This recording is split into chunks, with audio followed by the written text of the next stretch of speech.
Today we will talk about a character who has it all. He was a hero, an exceptional leader, the man who spoke face to face with God and who, without a doubt, changed the course of history. We are talking about Moses.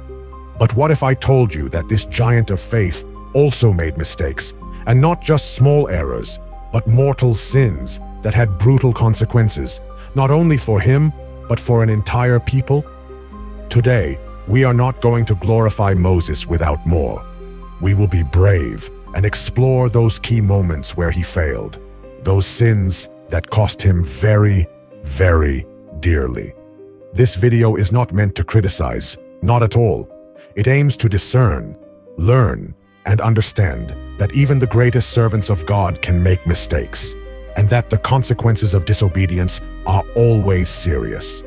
Get ready, because we will see how a life of such impressive faith can be marked by decisions that change your destiny. The giant of faith and his shadows. Look, before we dive into Moses' mortal sins, which are the mistakes that cost him dearly, we have to make something very, very clear. Moses was a true giant of faith. There is no doubt about that. His life, truly, is one of the most extraordinary and transformative stories in the entire Bible. He is a character that leaves you speechless. Think about his story from the beginning. He is the baby who was taken out of a basket floating in the Nile River to save his life and, by a twist of fate, ended up being raised in the very palace of the Pharaoh of Egypt. Just that part alone is mind-blowing. Then, he was the man directly chosen by God for a mission that, at first glance, seemed absolutely impossible: to free a people of slaves, the Israelites, from the grip and fist of the superpower of the time, which was Egypt. Can you imagine the pressure? He is the same Moses who saw a burning bush that was not consumed and heard God's voice audibly speaking to him from there. He is the brave one who confronted Pharaoh, that mighty king, with 10 brutal plagues that devastated Egypt and brought it to its knees.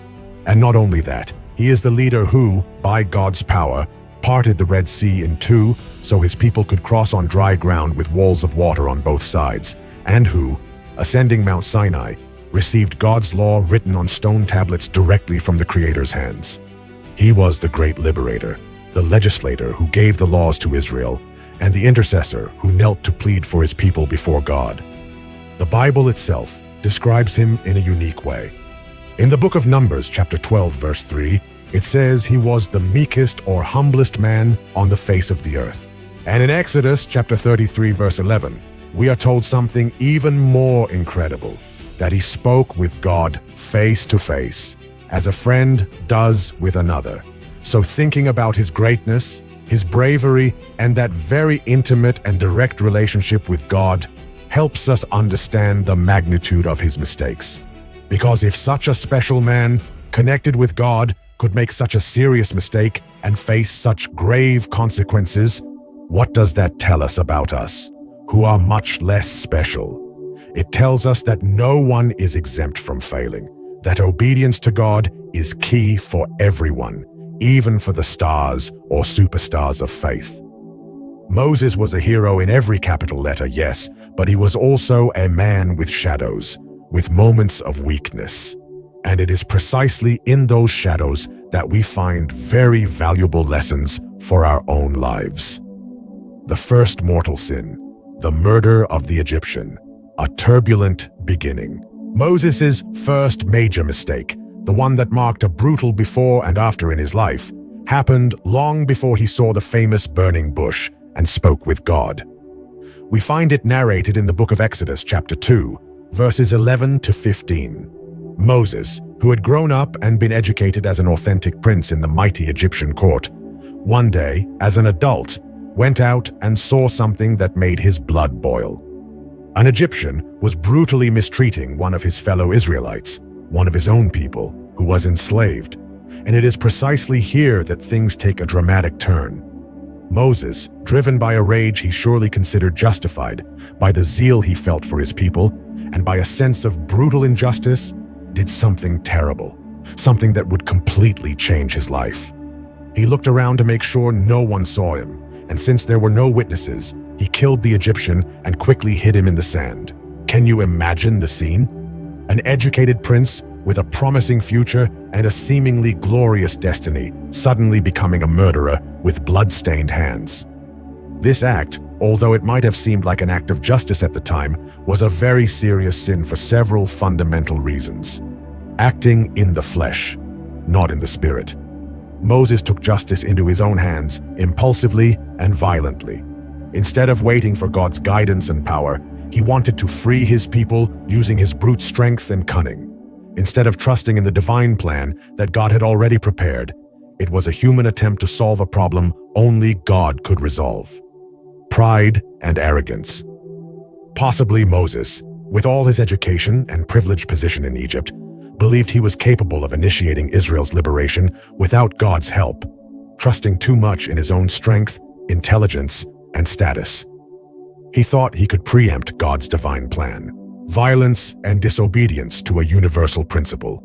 Murder is a direct transgression of a fundamental moral law of God.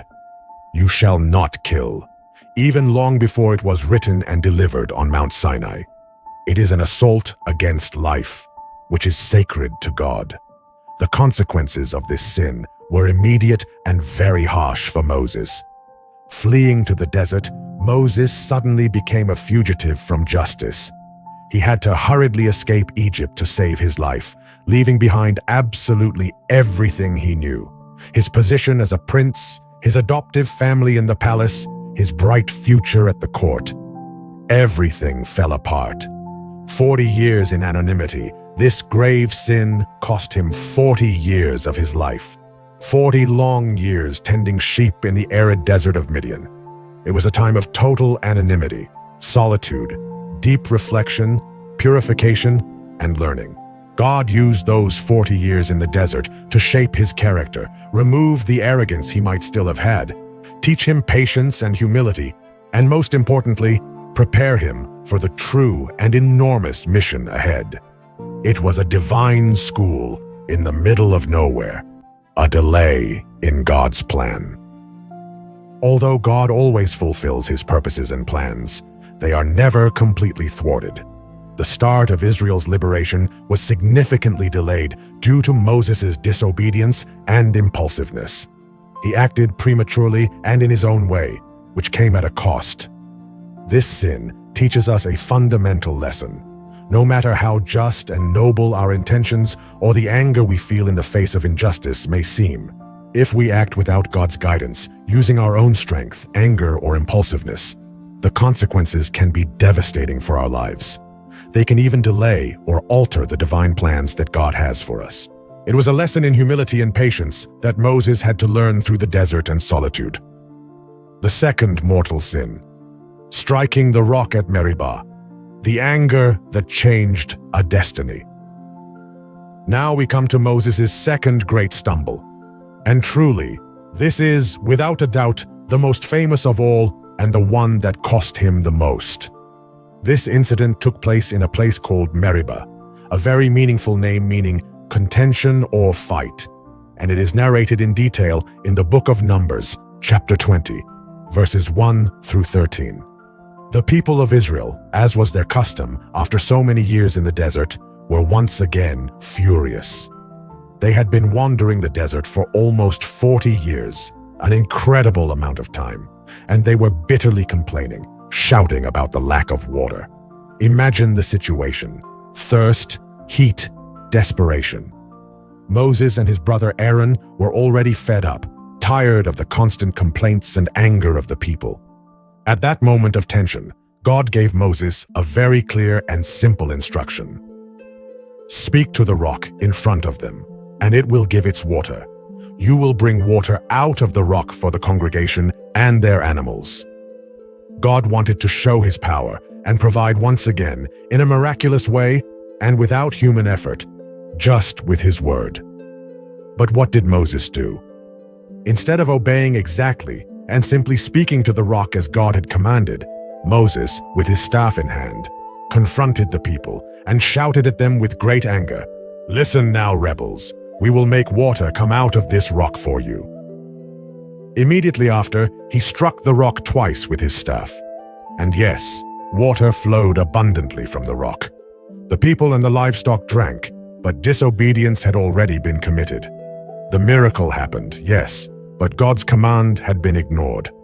But why was this act of Moses so serious? At first glance, hitting or speaking to a rock may seem minor, but the implications were enormous. Direct and explicit disobedience to a divine instruction. God told him, "Speak." Moses struck. It was not a suggestion. It was a specific command.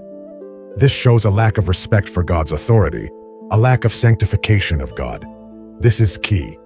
God himself reproached him. "Why did you not believe in me to sanctify me before the children of Israel?"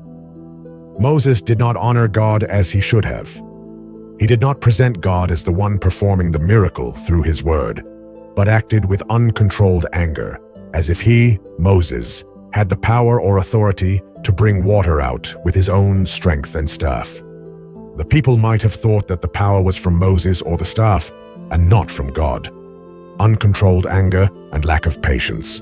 His frustration and exasperation with the people's constant complaints led him to act impulsively, with rage, instead of remaining calm, patient, and fully trusting in God's way. Arrogance or self-sufficiency.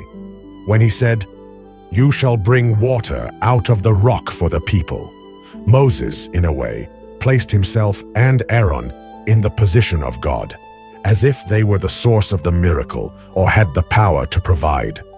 The consequences of this sin were devastating and changed his destiny. The prohibition of entering the promised land. This was undoubtedly the harshest consequence, and one that forever marked Moses' story. God told him, "Because you did not trust in me enough to honor me as holy in the sight of the Israelites, you will not bring this community into the land I give them." Think about it carefully, Moses, the great leader who had led the people out of Egyptian slavery, the one who had walked with them for 40 long years through the desert, would not be able to set foot in the promised land. What a stick, what frustration, what apparent injustice after so much effort. An eternal example of the consequences of disobedience. The case of Moses became a powerful warning, an indelible lesson about the seriousness of obeying God, even for the greatest servants. It shows that no one is above God's rules. Personal frustration and an unfulfilled longing. Moses, without a doubt, bore the weight of this prohibition and disillusionment until the day of his death. He could see the promised land from afar, from the top of Mount Nebo, but he could never set foot in it. A lifelong longing that was not fulfilled due to a moment of disobedience and temper.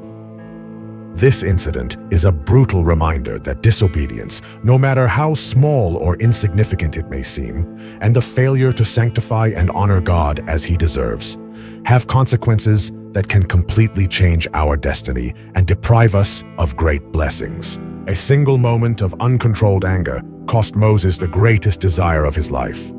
The third mortal sin, the lack of faith resistance at Cades-barnea, the lack of belief. Moses' third sin is not so much an individual act, but a lack of firm leadership at a crucial moment that resulted in the loss of faith of an entire generation. We are talking about what happened at Cades-barnea, narrated in Numbers, chapters 13 and 14. After wandering for a while, the people of Israel reached the gates of the Promised Land. God told them, "Go up and take possession of it." Moses, following God's instructions, sent 12 spies, one from each tribe, to explore the land. When the spies returned, 10 of them brought a report of fear and discouragement. "The land is good, but the people are giants, the walled cities. We cannot stand against them." Only Joshua and Caleb brought a report of faith. "We can conquer it, because the Lord is with us." But the people, influenced by the fear of the 10 spies and their own lack of faith, rebelled. They wanted to appoint a new leader and return to Egypt. And here is where Moses, who should have maintained unwavering faith and confronted disbelief more forcefully, failed to contain the wave of mistrust. Although he interceded for the people so that God would not destroy them, he could not instill the necessary faith in them. Why was this a sin of Moses? Lack of decisive influence. Although Moses had faith, he was not able to counteract the majority's pessimism or lift the people's faith at the crucial moment. Mistrust in God's power to conquer. His intercession saved the people from being annihilated, but not from the consequences of their collective disbelief. It could be said that Moses also suffered from the people's disbelief by not being able to lead them with the necessary conviction at that moment. Lack of sanctifying God in the face of disbelief. He failed to exalt God's ability to fulfill his promises above the fear of giants. The consequences of this sin and of the people, 40 years of wandering in the desert. The entire generation, except Joshua and Caleb, was condemned to die in the wilderness.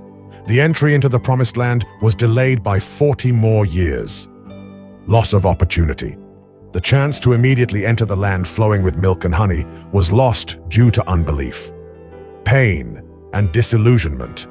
Moses had to shepherd a generation condemned to die, watching them perish because of their unbelief. This case teaches us the importance of faith, not only individual but collective, and how leadership is also responsible for fostering that faith. The lack of belief in God's power has catastrophic consequences, both for the individual and the community. A lost opportunity due to fear. We have analyzed Moses' mortal sins, and believe me, it is not to judge him, not at all. It is to learn from a giant of faith. What great lessons can we draw from his mistakes? No one is perfect. Not even the greatest servant of God is exempt from falling, making mistakes, or disobeying. This relieves us of the pressure to be perfect and reminds us of our dependence on God's grace. Obedience matters, and a lot. It may seem trivial, but disobedience to a specific instruction from God, such as speak to the rock instead of strike, has consequences. It's not just the result, but the way we act that honors or dishonors God. Beware of anger and pride. Anger, even when it is justified, if not controlled and surrendered to God, can lead us to make mistakes that will cost us dearly. And pride, in wanting to do things our way instead of God's, is a poison. Sanctifying God is crucial. Honoring God in everything we do, giving him the credit, recognizing that it is he who works, is fundamental. When we put ourselves at the center, we dishonor the Creator. The consequences are real and lasting. Sins have a price. Sometimes the consequences are not immediately visible, but they can shape our destiny, that of our families, or even our community, as happened to Moses and Israel. God's grace is greater than our mistakes. Although Moses did not enter the Promised Land, God did not abandon him. He allowed him to see it from afar, buried him himself, and his ministry continues to be a reference. God's grace always gives us a second chance, even though the consequences of our actions may remain. Leadership is a huge responsibility. Leaders, like Moses, have an even greater responsibility because their actions influence many people. Their mistakes can have massive repercussions. Moses' life is a mirror. It shows us how great faith can be, but also how devastating the consequences can be when even the greatest fail in obedience, humility, and complete trust in God. It is a story for personal reflection. The story of Moses has given us a good wake-up call. It is fascinating how the Bible shows us its heroes just as they are, without hiding anything. We see the good and the bad, their great achievements and their mistakes. It reminds us that we are human, that everyone makes mistakes, but also that obeying God is something invaluable and priceless. If you found this analysis interesting, if it has made you see Moses in a different light, or simply piqued your curiosity, I sincerely encourage you to join our tribe. Subscribe to the channel, don't think twice, so you don't miss any of our upcoming adventures into the most amazing stories of the Bible. And of course, I would love to hear your opinion. Which of Moses' mistakes impacted you the most? Do you think it was fair that he did not enter the Promised Land? What other lessons do you draw from his life? Leave your comments below. I read them all with great enthusiasm. Your contributions are the driving force of this channel. Thank you from the bottom of my heart for joining me on this journey, for your time, and for your open mind. Until next time, may Moses' story always remind you of the importance of walking in obedience to God. See you in the next video. May God enlighten you with love and abundant faith.